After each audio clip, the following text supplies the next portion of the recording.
হাতুড়ে চিকিৎসকের কেরামতির জেরে মৃত্যু বৃদ্ধার ঘটনায় ব্যাপক চাঞ্চল্য করণদিঘিতে। শুক্রবার দুপুরে ঘটনাটি ঘটে আশঙ্কাজনক অবস্থায় উদ্ধার করে করণদিঘি গ্রামীণ হাসপাতালে চিকিৎসার জন্য নিয়ে আসলে কর্তব্যরত চিকিৎসক বৃদ্ধাকে মৃত বলে ঘোষণা করেন।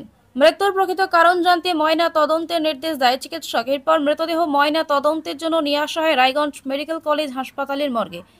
শুক্রবার বৃদ্ধার মৃতদেহ ময়না তদন্তের পর পরিবারের হাতে তুলে করণদিঘি থানার পুলিশ সূত্রে জানা যায়, মৃত ওই বৃদ্ধার নাম সাবিত্রী সিংহ, বয়স 61, বাড়ি করণদিঘি থানার দুয়ারিন এলাকার ধনগাঁও গ্রামে।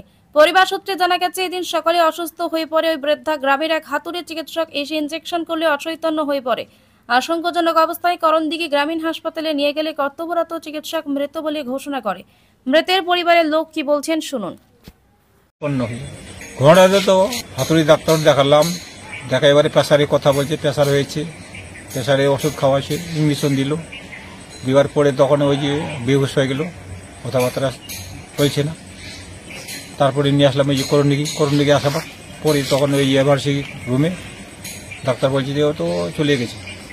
ও ডাক্তার বলে আমি কি বলবো, এবার কি ওষুধ দিল কি ও এখানে করণদিঘিতে কিছু বলছে নাই, ও তো চলে গেছে। তারপরে ওরা ছাড়লো না, ওরা বললো যে তোমাকে যেতে হবে, ওখানে এই করতে হবে, আপনাকে না করলে আর ই হবে না, ছাড়া যাবে না। ওই যে আমার গ্রামের না এই ডাক্তার